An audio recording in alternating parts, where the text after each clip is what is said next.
tinapa ng baboy. Samantikain muna natin. Sasawag natin doon sa ginayat na mais. Luto tayo ng mais na ginayat. Yung dahon ng ampalaya. Yan, lulutuin natin. Mais, tinapa, baboy, dahon ng ampalaya. Ayan. Yan ating tanghalian ngayon. Uy, may suman pa. Sibuyas, bawang. Gisa-gisa muna tayo. Gisa-gisa. Tinapa. Yan. Gisa muna ng tinapa.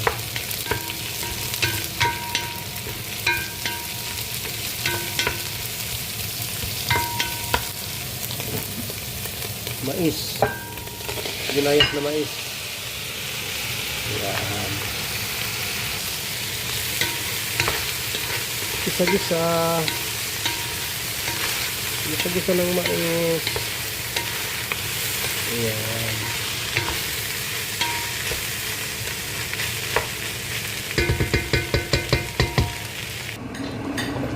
Yan na.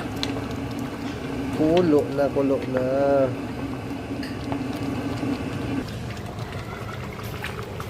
Lagyan natin yung ampalaya.